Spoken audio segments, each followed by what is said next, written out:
I'd like to start with a question for you this morning.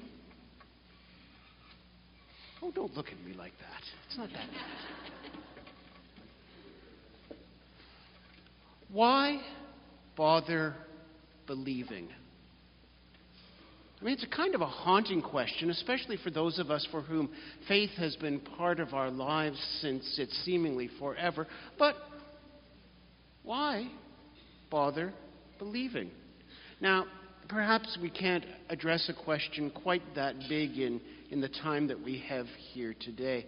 After all, if you were to go to a library, you would find, well, you can only measure them in yards or meters or miles worth of books on what people have believed in. Gods and demons and angels and spirits and for thousands of years. And you could find enough books that you probably have to measure them in pounds or in tons in religious psychology that try to unpack what goes on in our heads and whether we're hardwired from birth to believe. Is there really something, as some scientists maintain, like a God gene? And I would guess that if you were to ask, the average North American would say, yes, I believe in God, either out of habit or because they don't want to risk offending God if there just happens to be one. But we don't really know what that means. To say you believe in God doesn't tell us what the content of that belief is or whether or not it changes anything in the way you live day by day. So it's a huge question. And so let's narrow it a little bit. We're looking at the United Church Creed, and on this, our second week of examining it, we start out with a section that says we believe in God. What do we mean? What do you mean when you say, I believe in God? We can talk about the benefits of belief, and we sometimes do.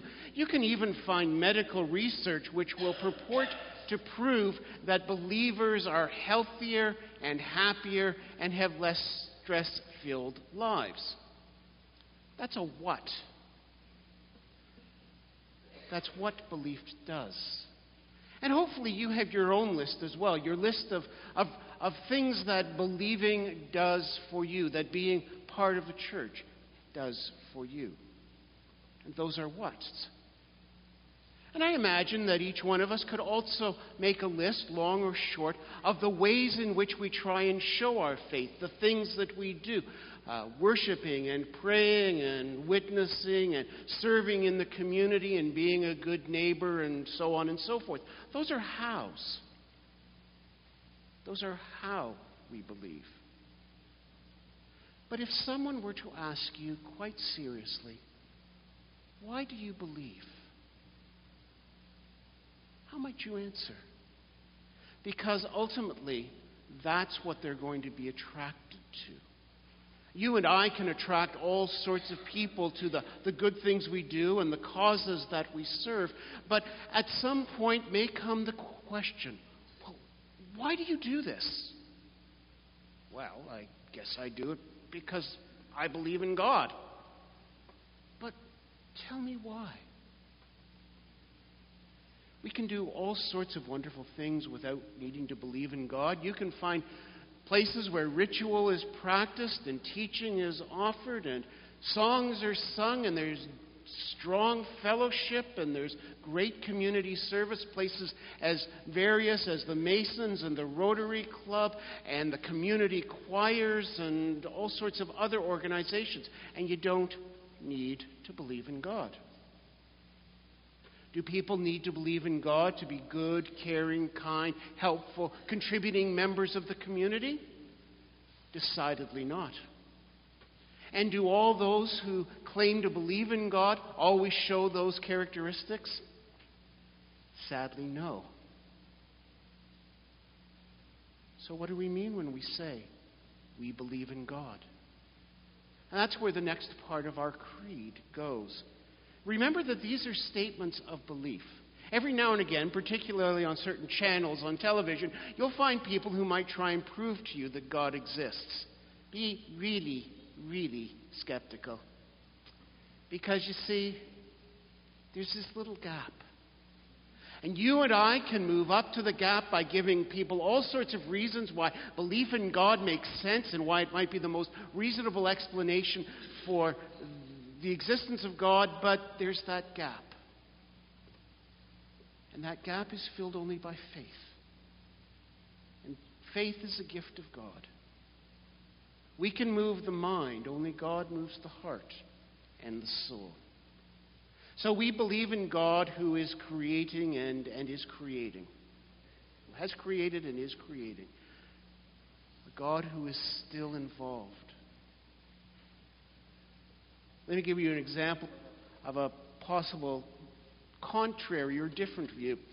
You know, you sometimes hear, particularly in this season of Republican primaries, about how the United States was founded as a Christian nation. The challenge is that most of the founding fathers were what are called deists, and deists are still around. And hang in here with me, because it's really quite interesting. In the middle and late 1700s, you know what the most wonderful example of human ingenuity and creativity was? It was the watch, the pocket watch. Have you ever taken apart an old watch? Ever done that? Ever, not one of them, the digitized, computerized one, but an old one. And look at that combination of springs and gears and screws and it's all together and it keeps time. And so you can understand why when people in that time thought about God, one of the greatest things they could say about God was that God was like a great watchmaker. And when you think about the world, and you think about the way God has made the world, and just the right combination of forces, just the right spread of temperature, just the correct amount of gravity, just the absolutely correct combination of gases in the atmosphere, all of which come together to make life possible. And we know how fragile those are as we see increased environmental degradation. God put all of those together like a great watchmaker. The trouble is, the watchmaker then walks away. I don't know about you, but I've never purchased a watch and then have the watchmaker come after me trying to fix it all the time and make it work just a little bit better. No, the watchmaker does their thing and then they go away. And that's the trouble with that notion that God set it all in motion and then left.